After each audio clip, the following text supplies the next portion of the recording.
Ladies and gentlemen, as we begin our services here this morning, we would kindly ask everyone to please turn off or silence all electronic devices.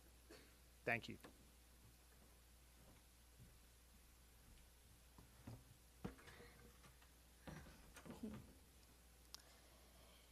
In the words of Ecclesiastes, a season is set for everything, a time for every experience under heaven, a time for dancing and a time for wailing, a time for birthing and a time for dying, a time for speaking and a time for silence, a time for seeking and a time for losing.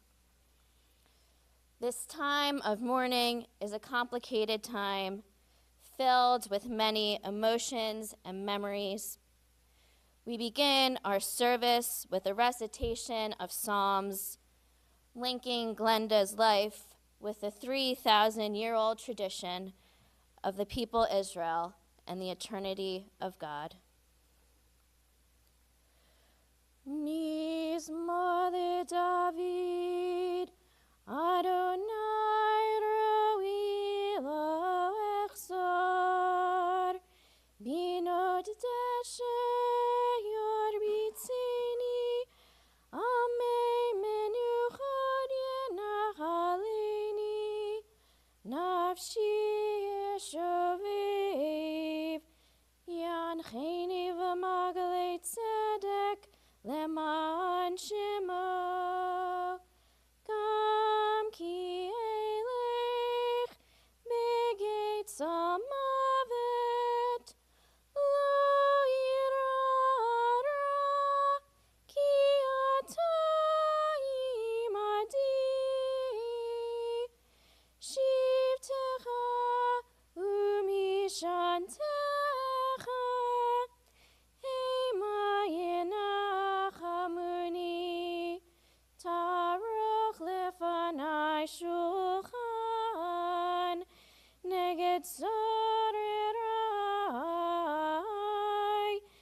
dishantav Hashem en roshi, kosi revaya, ach tov v'chesed yirdefuni, kol yemei chayai, v'shavti bevit Adonai leorech yamim.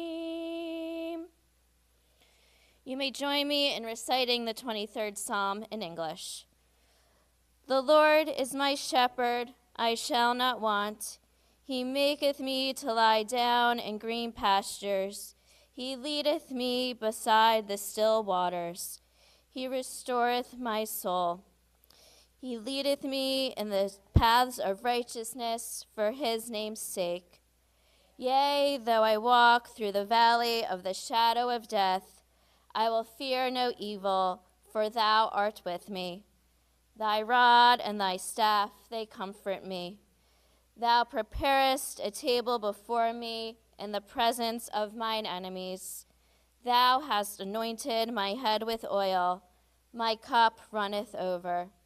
Surely goodness and mercy shall follow me all the days of my life, and I shall dwell in the house of the Lord forever.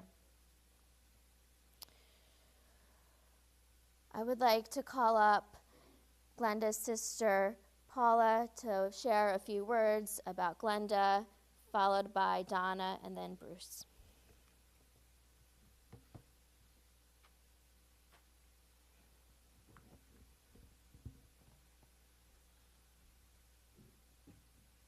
Hi, good morning. And thank you all for being here to celebrate the life of Glenda and to say goodbye. You know, I was trying to put my thoughts together. You know, how do you take 78 years? Glenda was 12 when I was born. 78 years of a relationship and narrow it down to a few minutes. So I'll tell you a little bit about our interaction. As I said, she was almost 12 when I was born. And to Glenda, I was her living doll. And she became my little mother. Um, she played with me. She took care of me. It seems one day I fell out of my crib as I was trying to crawl out of it, and she refused to go to school because she had to make sure that I was well taken care of and I was okay. By the time I was 4, she had taught me how to read because, that was her job as a mother. And that's kind of how our life went along until, she met Stanley, the love of her life. And by the time I was 8, he took her away from me. But, she continued basically to take care of me. And as I, grew up and eventually I had a family of my own, we became more than just sisters. She became my closest friend. And, I knew I could pick up a phone, I could call her, I could talk to her. She may or may not want to give me advice on things, but, she always listened. I knew I could just, call and vent. And, unfortunately, we didn't have a lot of time to spend together because she was in Jersey, I was originally in New York, now we're down in Florida. So, while they were snowbirding, we always found time to be together. But, no matter what, she was always right here in my heart. And my nephew Bernie and I were talking this morning about, Glenda and Norman, our older brother and his father, and we were sharing some stories. And I just want to share one that I was told. I was not there, so if I screw up any of the details, I'm sure Stan will, correct me along the way. But Glenda was always a very friendly and personable person. She made friends wherever she went, and she could adapt to any situation. And they were in, I believe, England, and the English, are very formal people. And when they set a table, the forks are out to here, and the knives and the spoons are out there, and there's a whole other set of utensils out to the front. And they're sitting and waiting to have dinner, and everyone is sitting there. And Glenda didn't know where she's supposed to start with her utensils, and she's waiting. But she's the guest of honor, and she doesn't realize that. So eventually, I think somebody, leaned over, whispered in her ear that, everyone's waiting for her. So she said, well, all right, caution to the wind. She picked something else. Everybody else, followed whatever she did, and life continued. And that was Glenda, and I will take the memories, the smiles, the hugs. Every time, we met, there was always a big hug and a kiss, and just total delight. So I will very sadly say goodbye to my big sister, my close friend, a woman that, I've admired all my life, and only hope to be as well rounded, as well loved, as well liked as she is. So, thank you.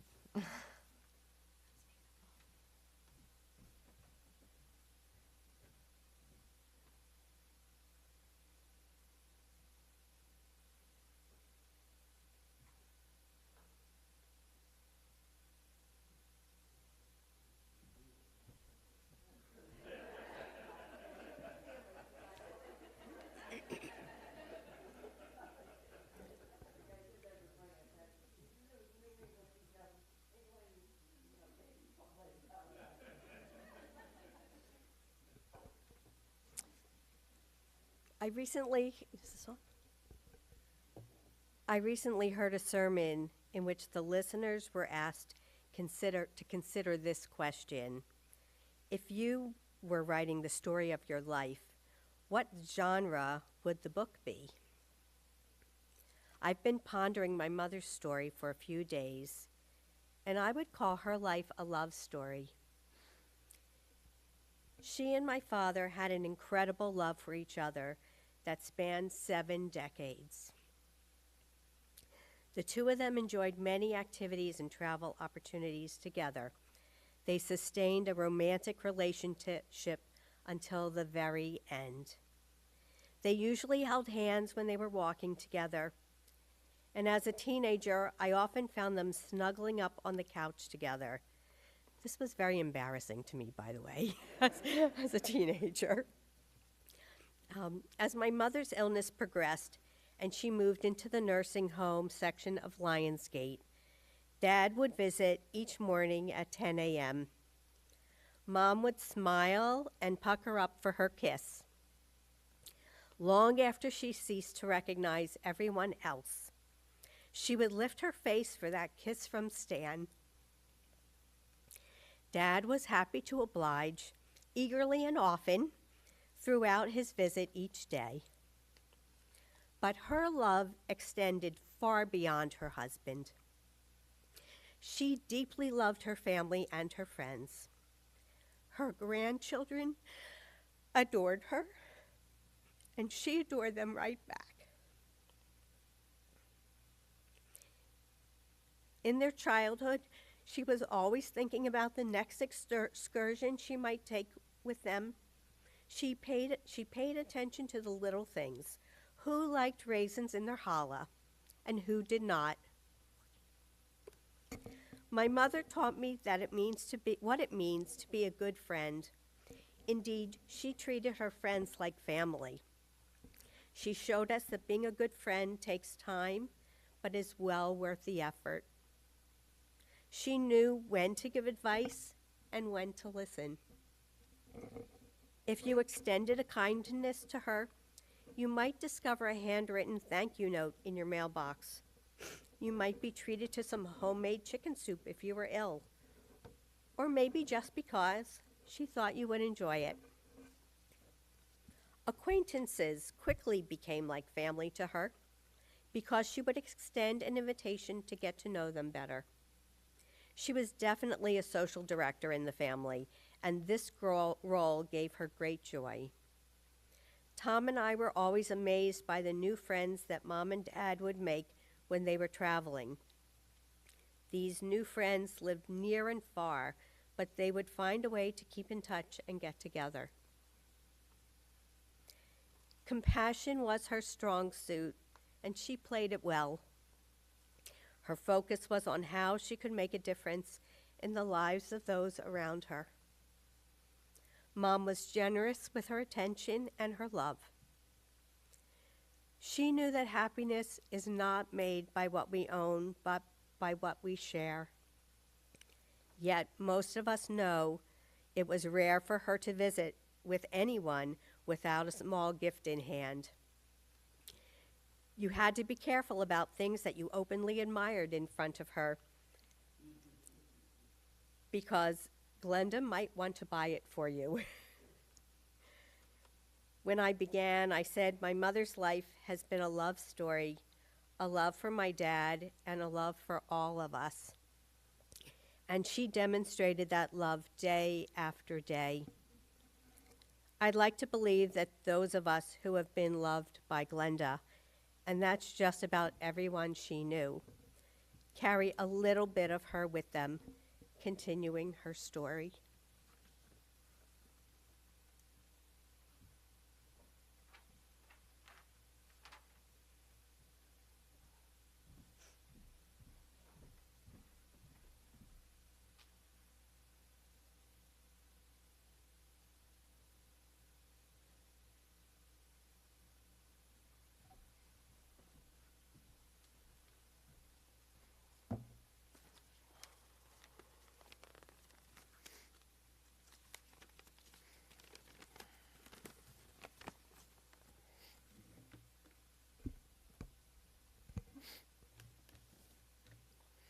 First of all, let me thank everyone who made it here.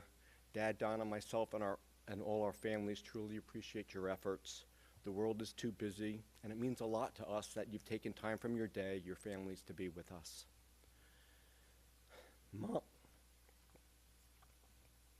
Mom was a wonderful person, Everyone loved her.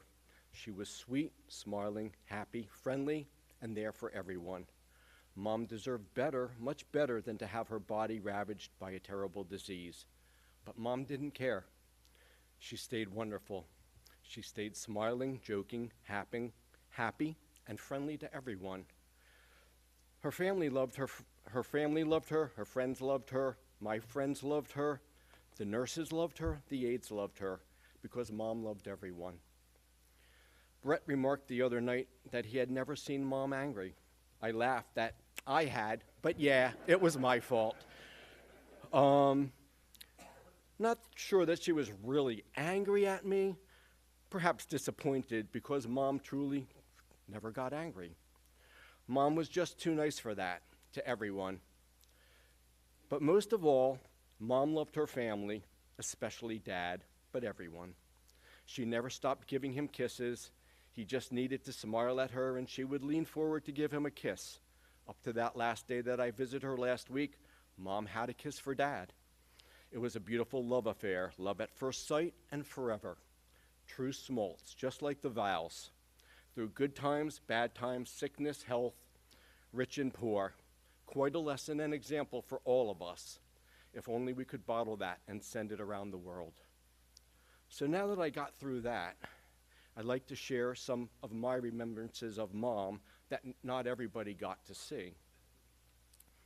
Mom had a feisty side.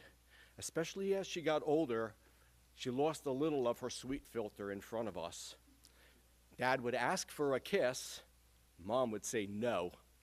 She'd laugh. He'd laugh.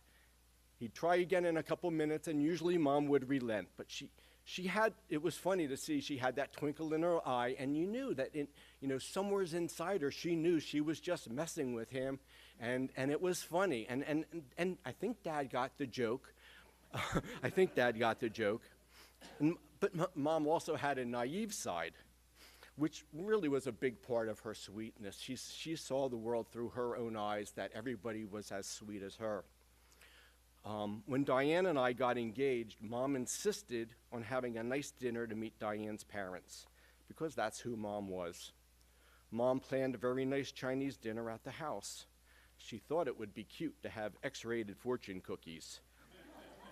A concept that Mom in her sweetness was just a little naive to. So yeah, we all looked at our fortune cookies and cringed, even when Mom said, "Go ahead, read it." And those who had already opened theirs and read theirs kind of looked around to see who was going to go first, because they were X-rated and really not cute at all. And finally said, it's probably not a good idea for us to all read them at the table, and Mom looked at hers.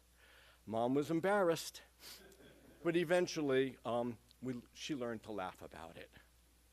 And then there was the time when Donna, who was at college, Mom asked her what she was going to do that day or that weekend, and Donna said she was going out to get a keg.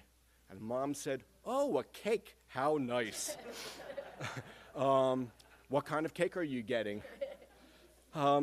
She was a little naive, but she knew better and never stepped foot in my fraternity house. But Mom could also be driven. Mom had promised her parents that she would finish college when she dropped out to get married. And then I came along, so Mom delayed college. And then Donna came along. And then, life happens. But Mom, in her inevitable way, never gave up. She went back to school to become a medical secretary. Then, as we went to college, so did Mom. It was a haul to get from Cherry Hill to Glassboro, but Mom never quit. She'd be disappointed when she came home from school to find that I had eaten what she thought was going to be her dinner. She struggled with some classes, but always pushed through. And while she didn't beat me to graduation, she did beat Donna. But she did it. She fulfilled that promise because fulfilling promises was important to her. I don't know that she was the oldest person to graduate that year, but she was twice as old as most of the students. And then as she turned 60, Mom decided she wanted to get a bat mitzvah. Mom set her mind to it and was not to be denied. She learned some Hebrew, studied Torah, and made us all proud as she achieved her bat mitzvah. We knew that it was important to her, and so Mom would achieve her goal. Didn't matter her age or what it would take. Mom would always come through and achieve. Despite her friendly nature and her constant smile, Mom had a toughness about her. She kept it inside, but when she needed it, it would be there. Mom was the boss in the house, and all knew to pay attention. She was sweet, and Dad was the enforcer, but Mom was not to be messed with. Yes, it was my fault, but a dirty look from Mom was much more painful than anything that Dad could dish out. When I knew I had disappointed her, it was the worst feeling in the world. Mom decided to go to Weight Watchers, and she crushed it. She became a team leader and would run the meetings. She just had that way to keep everyone in line in the sweetest way possible. You just knew to listen to her. One of my oldest and dearest friends was lucky enough to get to know Mom, the boss. His name is Mark, but we all called him Luca, as in The Godfather's Luca Brasi. He is big, and he would say, "You'll sleep with the fishes." Yeah, it was Luca who ended up sleeping with the fishes in The Godfather, but we never let that stop him. But anyway, by chance, Mom needed a job, and Mark needed an office manager, and somebody recommended Mom to Mark. Well, of course, he hired her, and it was a great match. Mom became the boss of Mark's office, and Mom probably became Mark's boss as well. She was fearless, and Mark knew to listen because that was Mom's presence. And everyone knew to go to Mom when there was a problem, and she would settle it. While I didn't work there, I know Mom settled every problem with a smile and a chuckle, and nobody ever had to swim with the fishes. Well, I think that's enough. The cold beckons. In closing, I always thought I got my athleticism from my dad. Perhaps, but over the last few years, I came to realize I got a touch of Mom's warrior spirit.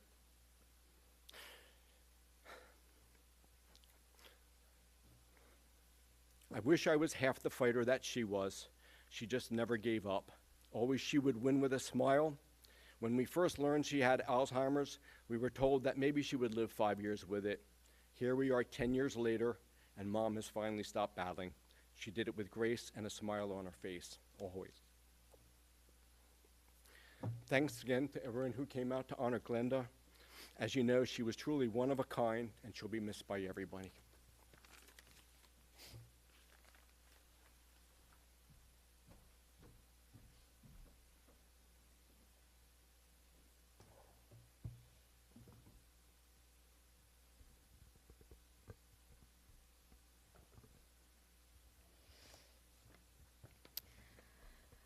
Glenda Arlene Cohn was born in the Bronx, New York, on June 4th, 1935, the second child and first daughter of Robert and Frances Cohn. The Cohns moved to Queens shortly around the time Paula was born, when Glenda was around 12 years old. Glenda, being a decade older than her baby sister, acted as another caretaker for Paula. During the early years of their relationship, Stan and Glenda would often babysit for Paula. Glenda graduated from Forest Hills High School at age 17, then began studying for a degree at Hunter College, and it was while she was recuperating from finals in 1954 that she would meet the love of her life, Stanley Buckman. Stan and Glenda were initially introduced through a friend and spent hours talking on the phone before they eventually met in person, when Stan found himself one night in desperate need of a date. Stan had started a job in West Hempstead after graduating from Virginia Tech, and his roommate wanted to go on a double date. When Stan's date canceled on him, he called Glenda, who was too tired from finals to schlep out to Long Island. However, she said they were welcome to come to her in Queens. They spent the evening in the Cohn's basement, dancing to the jukebox, and had a midnight adventure to a deli because Stan's roommate was craving a corned beef sandwich, but being a practicing Catholic, would not eat meat on Fridays. Stan proposed marriage 3 months later and received his draft notice the following week. They married in 1955, and after pit stops in New York, Virginia, and Massachusetts, the couple settled in Cherry Hill, where they raised their children, Bruce and Donna. When listening to stories about Glenda from her loved ones, 3 qualities stuck out to me: her kindness, her love of learning, and her love of people. Glenda was an incredibly kind person. Donna told me when her daughter Michelle was a baby, she and Glenda once spent the day with Tom's mother, Alfreda, who had dementia.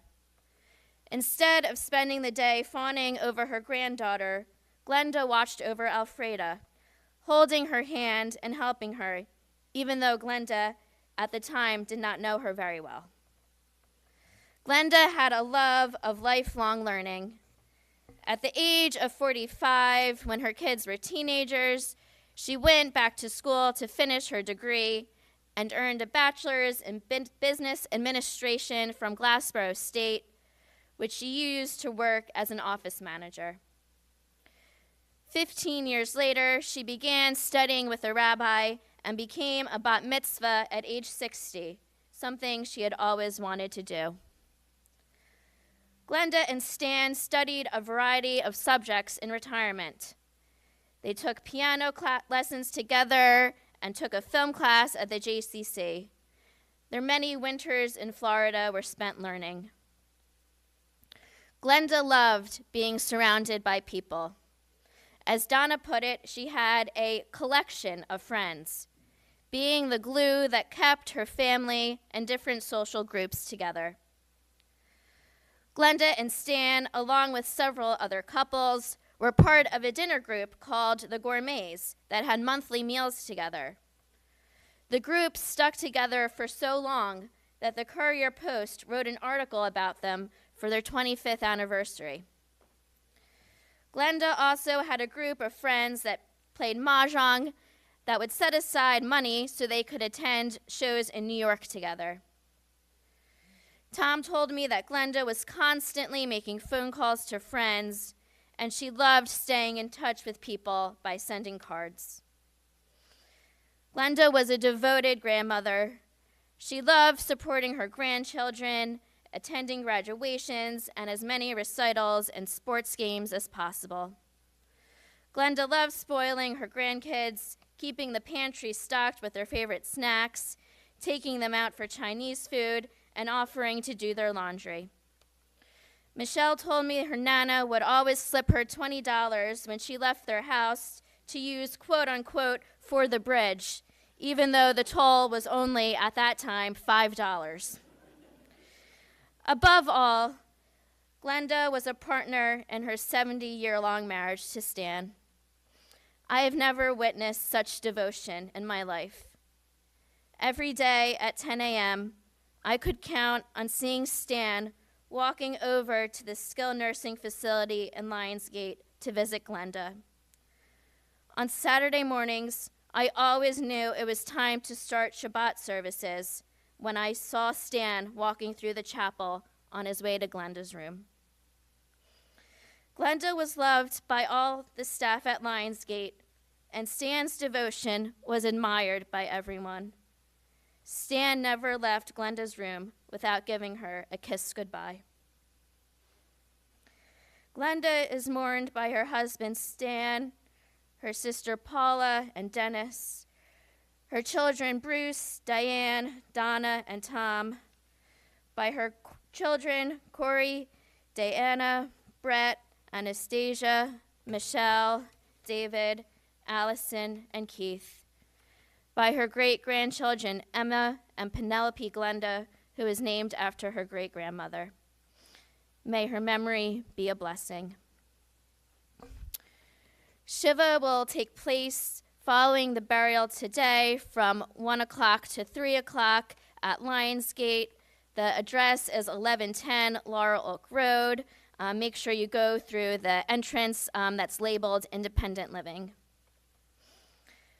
Before we conclude with the El Malay Rachamim, I would like to recite a prayer given to me by Donna, written by the Unitarian minister, Allison Miller. Spirit of life, Spirit of an abundant love that flows in and through and among all of us, teach us in this moment to hold our grief, to let it flow, to acknowledge it for what it is, that we are beloved to one another. Teach us to say the things in our heart, to share that we love one another, to share what needs to be said in order to let go. We pray that the journeys of us all shall lead to a collection of days and deeds that add up to lives that will be remembered with appreciation and love. Please rise as you are able for El Maleh Rachamim, the prayer asking that Glenda's soul be granted proper rest. El Maleh Rachamim, Shochim Bamramim, Hamsei Menucha Nechona, Tachat Kanfei HaShechina, Bemalot Kedoshim Utorim, Kezohar Harakia, Mazirim, Anishmat Kodesh Halecha Leolama, Beganin and Menuchata, Ana Barachamim, Hastirecha Beseter Kenafecha Leolamim.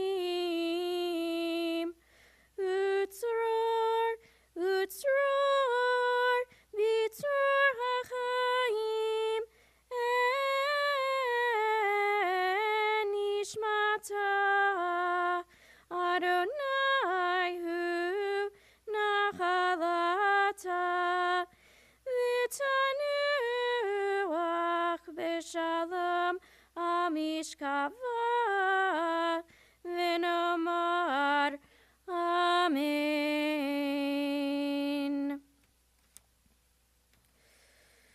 Exalted, compassionate God, grant infinite rest in your sheltering presence among the holy and pure to the soul of Glenda Buckman, who has gone to her eternal home.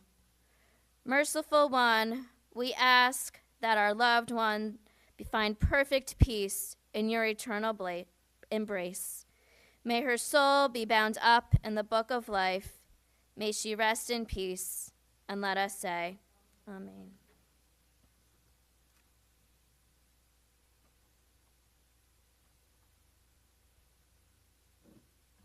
You may be seated.